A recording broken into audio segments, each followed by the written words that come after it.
प्रणाम, नमस्कार। बहुत स्वागत है आपका उस कार्यक्रम में जिसका नाम है हे प्रभु आनंददाता।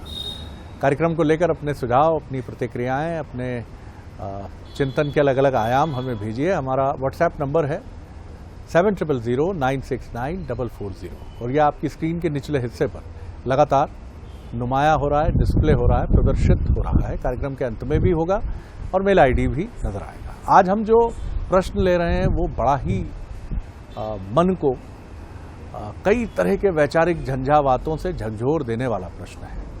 एक 32 वर्षीय युवा ही कहेंगे हम, उन्होंने ये हमें भेजा है, जो एक कंपनी में काम करते हैं, लेकिन बड़े ही विचारवान और प्रज्ञावान व्यक्तित्व ये जान पड़ते हैं। मैं नाम नहीं लूँगा क्योंकि इन्होंने कई बातें ऐसी कही हैं जो बड़ी चौंकाने वाली हैं। इनका कहना है कि मैंने जीवन में एक गलती की और उस गलती से मेरा जीवन बदल गया, जीवन नकारात्मक रूप से बदल गया। मैं अपने माता पिता से दूर हो गया। कार्यक्रम ये नियमित देखते हैं और इनका ये भी कहना था कि ईश्वर को पहले मैं कोई वजूद ही नहीं देता था और मैं मानता था कि कार्ल मार्क्स ने ठीक कहा है कि धर्म अफीम है। अगर व्यक्ति की चेतना को संज्ञा शून्य कर देना है तो उसको धर्म रूपी अफीम अवश्य सुंघा देनी चाहिए। बोले शायद इसी दुस्साहस में मैंने कुछ गलतियां की जो चरित्र से भी जुड़ी हुई थी और उसका सबसे बड़ा दुष्प्रभाव यह हुआ कि मेरे माता पिता ने ही मेरा एक तरह से त्याग कर दिया। विवाह हुआ तो उसी एक गलती की वजह से पत्नी ने भी मेरा त्याग कुछ समय बाद कर दिया। एक बेटी है मेरी, मामला अदालत में है और पत्नी और मेरे बीच में लगभग अबोलापन है। हम कभी मिलते हैं, पुराने दिनों को याद करते हैं, लेकिन फिर भी हमारे मन में एक दूसरे के प्रति कोई सदाशयी भाव है, ऐसा प्रतीत अब नहीं होता। इनका यह भी कहना है कि मैं ये भी जरूर जानना चाहूंगा कि क्या एक गलती की कीमत इतनी अधिक हो जाती है? क्या व्यक्ति उसका खामियाजा इतना जबरदस्त तरीके से चुकाता है? और इन्होंने ये भी जानने की अपेक्षा की है कि अगर इन सारी चीजों को ठीक करना चाहें, ये कहते हैं मैं नाक रगड़ चुका हूं, एक बार नहीं 10 बार माता पिता के सामने, लेकिन वो मानने के लिए तैयार नहीं है कि मैं ठीक हो सकता हूं। ये भी ये नाराज होकर कहते हैं कि मेरे ठीक होने में ऐसा लगता है किसी की अभिरुचि ही नहीं है। क्या अगर कोई कलंकित हो जाता है तो उसे सुधारने के लिए कोई नहीं आता है? या फिर यह दायित्व तो मेरा ही है कि मैं ही अपने को सुधारूं? बड़ा प्रश्न है और इनके इस सवाल को मैं ले चलूंगा हमारे विद्वान वक्ता के समक्ष। लेकिन एक शेर मुझे याद आता है जो अक्सर मैं दोहराता रहा हूं कि सिर्फ एक कदम उठा था गलत राहे शौक में, मंजिल तमाम उम्र मुझे ढूंढती रही। हमारी एक गलती हमारे जीवन को क्या इस तरह से बदल देती है? क्या हमारा एक ये स्वरूप कि हम अपनी गलती के लिए ईश्वर को झुठला देते हैं, माता पिता को झुठला देते हैं, स्वयं को झुठला देते हैं? कई बड़े प्रश्न हैं और ये प्रश्न मन को झकझोर देने वाले हैं। सीधे ले चलूंगा हमारे विद्वान वक्ता, मानस मर्मज्ञ, भगवत गीता के अध्येता प्रोफेसर डॉक्टर सुरेंद्र बिहारी गोस्वामी के समक्ष। प्रणाम करूंगा जी। बड़ा बेबाकी सा प्रश्न करने वाला आज ये युवा मुझे दिखाई पड़ा और सबसे पहले मैं इनके लिए एक शब्द कहूंगा कि आप अपनी गलती से उसी समय मुक्त हो गए। आपकी आत्मा जिस पल प्रायश्चित की गंगा में स्नान कर लेती है और आपको ये अनुभूति हो जाती है कि गलती हो गई। वो गलती हो, अपराध हो या पाप हो, जितनी भी प्रकार की प्रक्रियाएं इसमें समाहित हो, इनने ये महसूस कर लिया कि उनसे गलती हुई है, तो ये मान लें कि अब इनका रास्ता बड़ा सहजता के साथ प्रारंभ हो जाएगा। तो इनने कहा साहब कि रास्ता एक लंबा समय हो गया, प्रारंभ कैसे नहीं हुआ है? यही तो रास्ता प्रारंभ हुआ है जिसमें वो खड़े हुए हैं। अब उनको चलने में तकलीफ नहीं होना चाहिए। नाराज सब रहें, माता पिता नाराज रहेंगे, पत्नी नाराज रहेगी।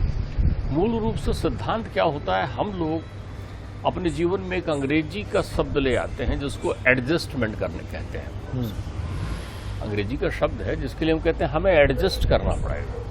हम चाहते हैं माता पिता हमारे हिसाब से एडजस्ट हो जाए, माता पिता चाहते हैं कि पुत्र हमारे हिसाब से एडजस्ट हो जाए, पत्नी चाहती है कि पति हमारे हिसाब से एडजस्ट हो जाए।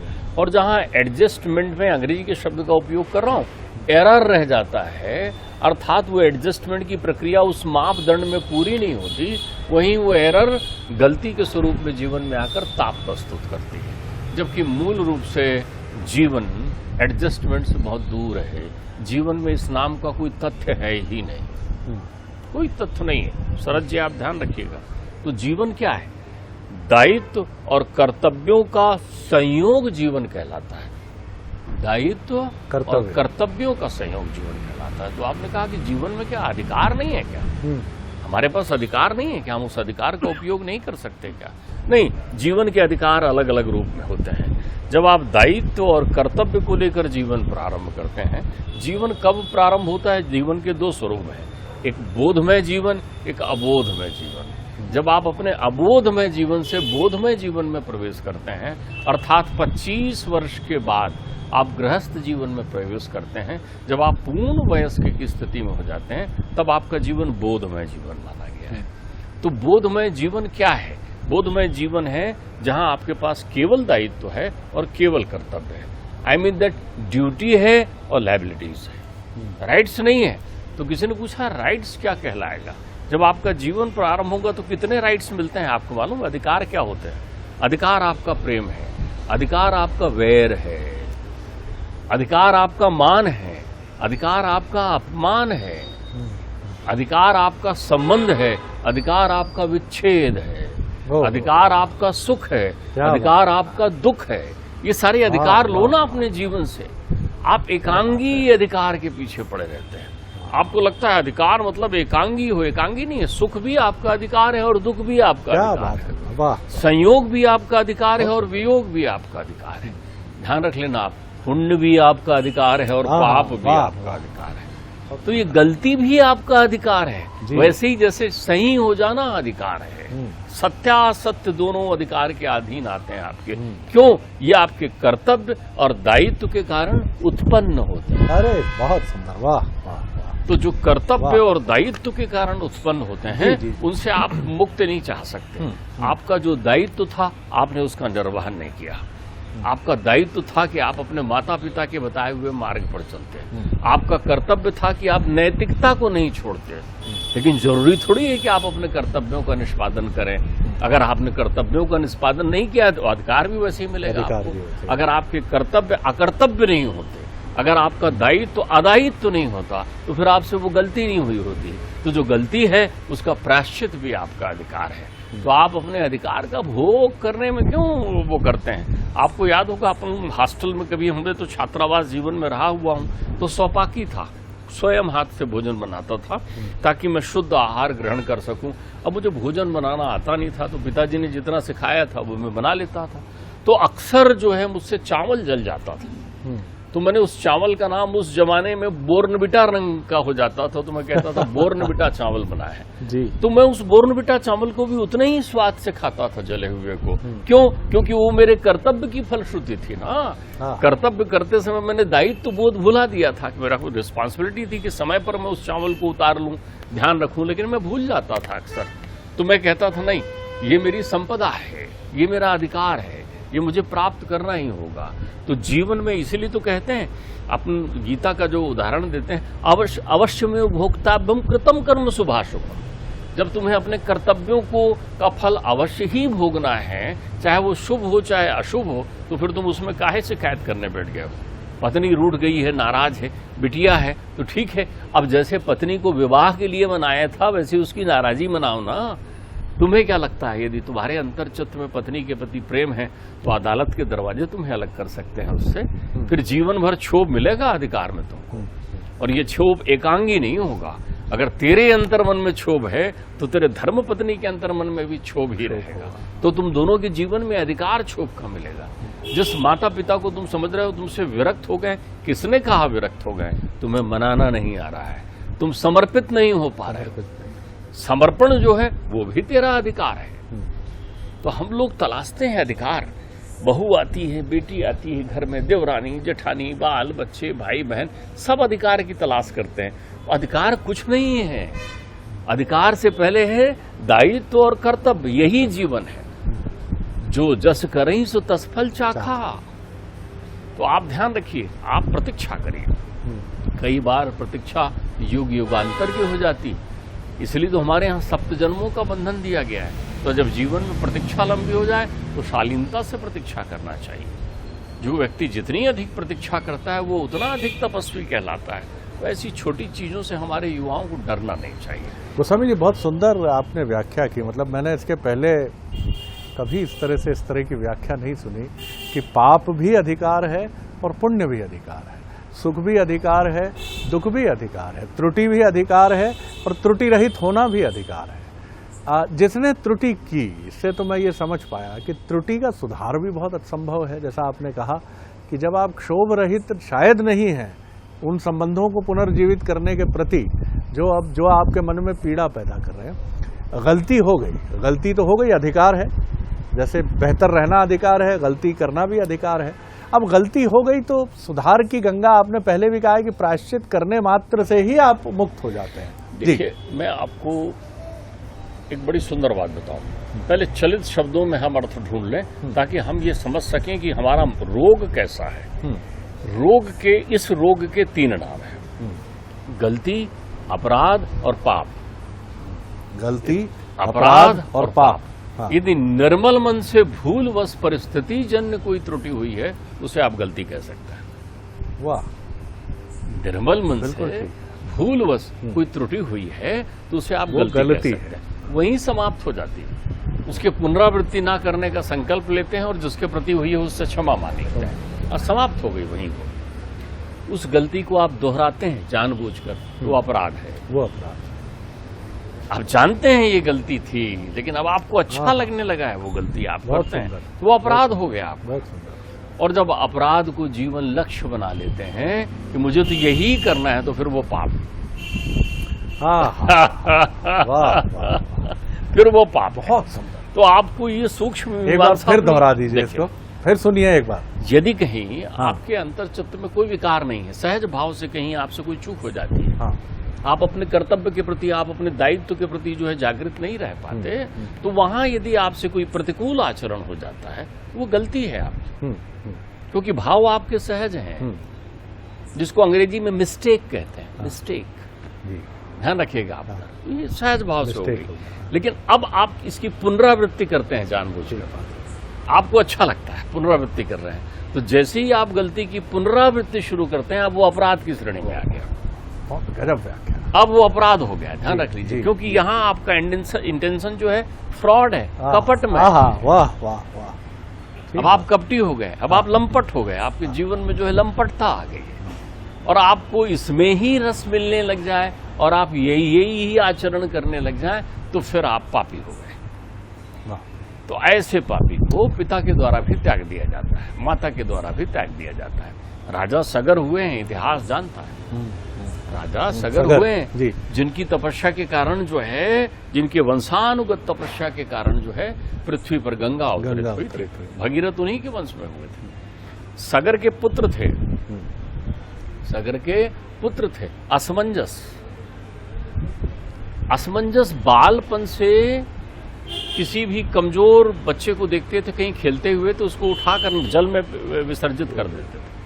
जब उनकी ये प्रवृत्ति बढ़ी और उनको इसमें ही आनंद आने लगा तो पिता ने कहा इसका त्याग कर दो, इसका त्याग कर दो। तो युवा असमंजस का पिता ने त्याग कर दिया था, चक्रवर्ती सम्राट सगर ने। उसके पुत्र थे अंशुमान, वो बड़े कर्तव्यनिष्ठ और अपने दादा के प्रति अत्यंत आसक्ति उनके चित्त में थी, श्रद्धा थी, तो वो आगे बढ़े। उनके पुत्र हुए दिलीप, दिलीप के पुत्र हुए भगीरथी गंगा लेकर आए थे, ध्यान रखिएगा। तो यदि आप पाप जन्य कर्म कर रहे हैं तो फिर आपका कोई भी त्याग कर देगा, और कोई करे ना करे, जिस पल आप अंतर चित्त से पाप का स्वयं त्याग कर देते हैं उस पल गंगा आपके हृदय में उत्पन्न हो जाती है। उसे प्रायश्चित की गंगा कहते हैं। कह के तो देखिए, कह दो। तो मैं तो चाहता हूं यदि तुम्हारे अंतर चित्त में गलती नहीं, अपराध हुआ हो तो अपराध के लिए सजा है। सजा जिसके अपराधी हैं वो सुनिश्चित करे, जिसके अपराधी हैं वो श्रेष्ठ सजा वही है। जिसके विरुद्ध आपने अपराध किया है वही सजा निश्चित करे। ये अपराध का कृत्य है, उससे कहा जाएगा मेरे प्रति इसलिए तो देखिए जगत के न्यायाधीश की हम उपेक्षा करते हैं, लेकिन उसके दरबार में जाते हैं, वो कृपालु है, वो माफ कर देता है। वो तो दुराचारी, अनाचारी, पापाचारी को भी माफ करता है। जाओ ना उसकी शरण में।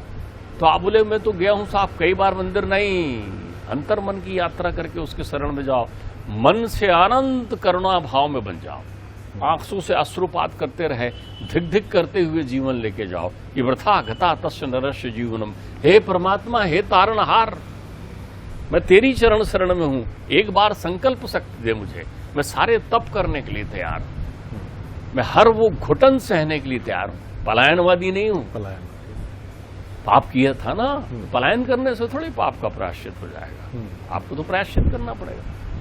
आप ध्यान रखिए, जब भी जो है जीवन में ऐसे समय बहुतेरे राजा, आप देखिए ना, आप बार बार आप उदाहरण देते हैं नचिकेता का। नचिकेता के जीवन में क्या गलती हुई? नचिकेता ने कौन सा पाप किया? पिता के विरुद्ध आचरण किया। मात पिता और गुरु की वाणी विनय विचार करे सो जानी। पिता के अंतर्चित्त में क्या है तुम कैसे जानोगे? ऐसे प्रश्न में उपस्थित युवा उदाहरण है उन लोगों के लिए जो अपने माता पिता को नगण्य समझते हैं। उनको लगता है इनमें अकल नहीं। ध्यान रख लेना, हर व्यक्ति अपने दिमाग में ये बात रख ले कि एक पुत्र के संबंध में, एक संतान, एक पुत्री के संबंध में श्रेष्ठतम निर्णय ले सकते हैं उसके माता पिता। श्रेष्ठतम, उनसे बढ़िया निर्णय कोई नहीं ले सकता। क्या आपको मालूम है किसी पुत्र के विवाह हो जाने के बाद या किसी पुत्री के विवाह हो जाने के बाद माता पिता उसके प्रति जो सजग रहते हैं, जिसमें पुत्र को खराब लगता है या कभी पुत्री को खराब लगता है, वो अपने लिए थोड़ी रहते हैं। उनको तो चले जाना है, वो तो आगे के मुसाफिर है, तुम पीछे के मुसाफिर हो। वो सजग इसलिए रहते हैं कि वो इस बात से संतुष्ट होना चाहते हैं कि संसार सरगम के कंटकीले रास्तों के प्रत्येक गुण तो वो तुम्हें बताते चले जाए। बहुत सुंदर बात है, आपने बड़ी अच्छी बात की। और ये चीज़ तो हम सब समझ पाए कि गलती की पहली सीमा रेखा पार करने के बाद ही ठहर जाना चाहिए।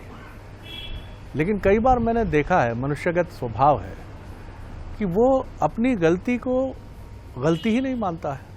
उसे ऐसा लगता है कि जैसे वो गीत है कि थोड़ी सी जो पी ली है, चोरी तो नहीं की है, मैं तो घर पर पीता हूँ, मैं तो संयमित होकर पीता हूँ, पीना कोई अपराध नहीं है। आपराधिक कृत्य को अंजाम देना अपराध है। अगर आप मर्यादित तरीके से किसी भी चीज़, मदिरा का भी सेवन करते हैं, ये प्रश्न समाज के ऊपर है कि वो उसको उचित मानता है कि नहीं मानता है।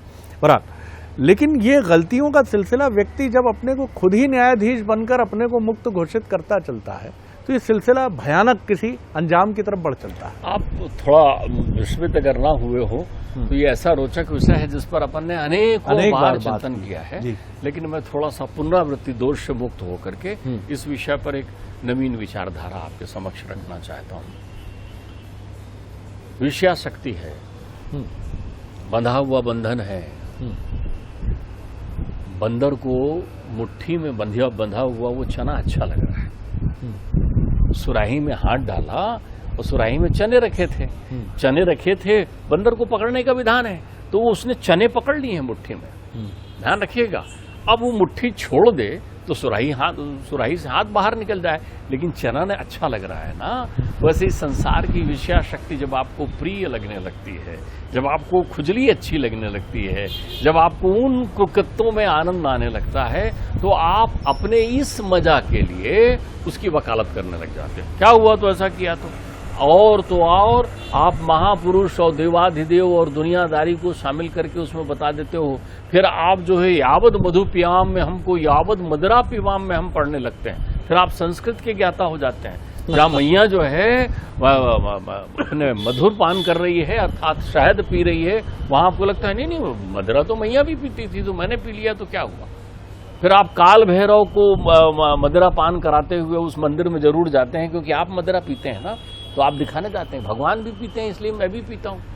अरे भाई सीधी सी बात है, सुर और असुर, सुर अमृत का पान करते हैं, असुर जो है सुरा का पान करते हैं। तो ये आसुरी प्रवृत्ति तुम्हारे अंतर्चित्त में उत्पन्न हो गई ना, तुम्हें मीठी लग रही है। ये प्रवृत्ति हमारे अंतर्मन में, मैंने आपको बताया था त्रिगुण का समागम है शरीर, तो ये सारे गुण हमारे साथ हैं, प्रकृति प्रदत्त हैं।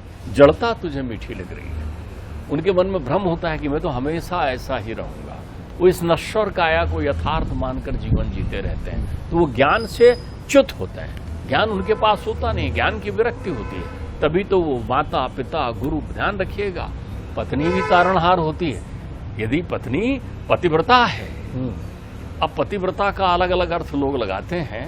पतिव्रता पर तो साहेब कबीर बड़ी सुंदर बात कहते हैं, पतिव्रता मैली भली, पतिव्रता मैली भली, काली कुचिल कुरूप, काली कुचिल कुरूप, कुरूप है, पतिव्रता है।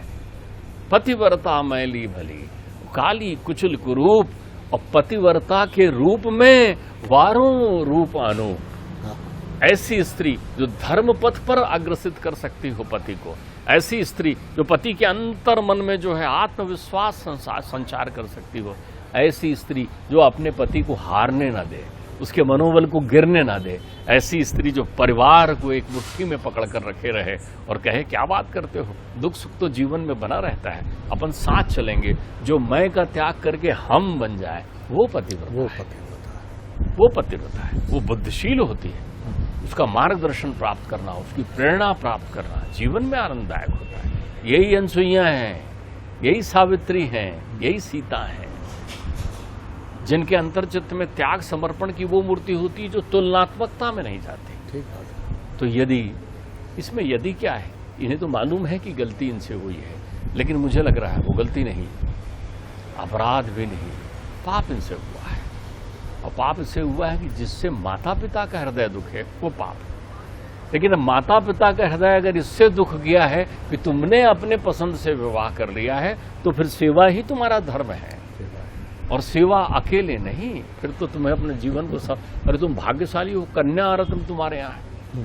तुम अपने जीवन को सत्यव्रतम सत्य परमम सत्य सत्य योनि सत्यात्मकम बना सकते हो। तुम अपने जीवन को वो कैसे बना सकते हो? जाओ सबसे पहले हम कदम होकर पत्नी के पास कि मैं तुम्हारा हूं, तुम्हारे साथ जीवन समर्पित करूंगा, न्याय के दरवाजे में इसकी प्रतीक्षा नहीं होगी, मेरा न्याय तो तुम करोगे। और हम सबसे पहले अपने आप को न्याय के योग्य बनाने चाहिए माता पिता के चरण शरण में। पिताजी से बात करने में संकोच है, पिताजी नाराज हैं तो जाने में संकोच है। अब तक मित्रता नहीं की, अब तक मित्रता नहीं की। पिताजी से बढ़िया मित्र और कोमल कोई नहीं है, तो एक बार जा तो गले लग जा, मिल।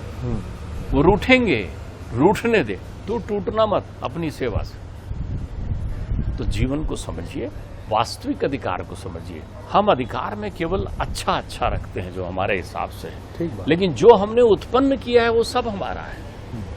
हमारे कृत्यों से ही ये सारी चीजें उत्पन्न होती है। इसलिए परमात्मा गीता में कहते हैं कर्मण्य एवेव कर्माणि कर्मण्येवाधिकारस्ते। कितनी बात कहते हैं उपनिषद में, कहते हैं कर्मण्य एवेव कर्माणि, जिज विशेष सतम क्षमा। आनंद से करना अपने कर्म को, अच्छे समय में भी बुरे समय में भी। कर्मण्येवाधिकारस्तु, तेरा अधिकार है। कर्मण्येवाधिकारस्तु, करना अधिकार। मांग रहा था ना अधिकार की, अधिकार बताओ, अधिकार बताओ, तो कर्म ही अधिकार है गीता कह रही। क्यों? क्योंकि कर्म ही दायित्व है। तुम भागो मत, ठहरे रहो। जो भी व्यक्ति अपने जीवन में इसकी अनुभूति कर लेता है, और अनुभूति क्या है, आप कहें ना कहें, ये आप समझ लीजिए, आपके भीतर में परमात्मा ने वो यंत्र स्वमेव प्रकृति प्रदत्त फिट कर रखा है। हम कई बार कह चुके हैं कि आप गलत हैं या सही, इसकी प्रतीक्षा आप किसी के द्वारा बताने से मत करें।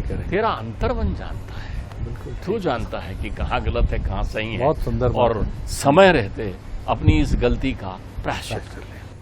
इसीलिए आप बहुत सुंदर शब्द प्रयुक्त करते हैं कि परमात्मा और अंतरात्मा। परमात्मा का ही स्वरूप अंतरात्मा के तौर पर आपके मन में व्याप्त है, आपके भीतर है। बहुत सुंदर बात मुझे एक रियलिटी शो में इसी तरह की एक कथा जो सामने आई थी।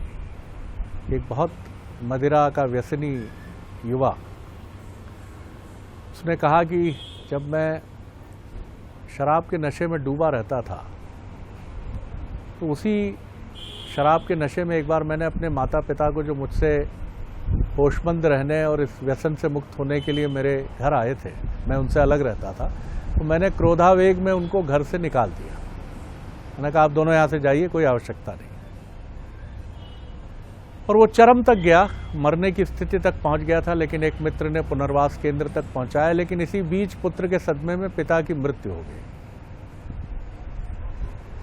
उसने कहा, जब मैंने इस नशे से मुक्ति पा ली बहुत संघर्ष करके, और मैं घर गया अपनी माँ से क्षमा मांगने, तो उन्होंने माफ नहीं किया। उन्होंने कहा, मैंने तुम्हारे पिता को इसी बिस्तर पर जो तुम्हारे सामने तड़प तड़प कर तुम्हें याद करते हुए और तुम्हारे उस अपमान के दंश को प्रतिक्षण याद करते करते दम तोड़ते देखा है। मैं तुम्हें कभी माफ नहीं करूंगा। ये बताते बताते वो फूट फूट कर उस रियलिटी शो में रोने लगा था। अब जीवन बहुत अच्छा है, संयोग से वो एक जर्नलिस्ट थे हैं, और उनकी पत्नी भी, प्रेम विवाह भी उनका इस घटनाक्रम से उबरने के बाद हुआ। लेकिन सिर्फ एक कदम उठा था गलत राहे शौक में, मंजिल तमाम उम्र मुझे ढूंढती रही। बहुत सुंदर मंत्र मिला है आज इस कार्यक्रम में कि पाप भी आपका अधिकार है तो पुण्य भी है। एक ही क्यों किए जा रहे हैं आप क्यों जस्टिफाई करते हैं बार बार कि ये तो सब चलता है, ये तो होता है, मुझी को क्यों पकड़ लिया गया है, मैं ही क्यों अपराधी हो गया हूं? और यही करते करते एक दिन आप वहां खड़े हो जाते हैं जब आपका युवा पुत्र और युवा पुत्री आपसे पूछता है कि क्या आप ऐसे हैं। आपके पास कोई रास्ता नहीं होता, या तो आप झुंझला के लड़ने लगते हैं, बुरा भला कहते हैं, या शर्म से सर झुका लेते हैं। न सर झुका के जियो, गमों का बोझ भी आए तो मुस्कुरा के जियो। यही गीता का परम आदरणीय गोस्वामी जी ने मंत्र दिया है कि आपको अपना कर्म ही आपका अधिकार है। और कर्म प्रसन्नता से क्यों नहीं करते हो? क्योंकि इसलिए नहीं करते हैं हम कर्म प्रसन्नता से कि वो न हमें प्रसन्न कर रहे हैं, न हमसे जुड़े लोगों को प्रसन्न कर रहे हैं। आनंद आ गया गोस्वामी जी, बहुत आनंद आया। आज बड़ा सीखने का मौका मिला आपसे। प्रणाम है आपको, प्रणाम आपको भी। अगले एपिसोड में एक और विषय लेकर उपस्थित होंगे। नमस्कार।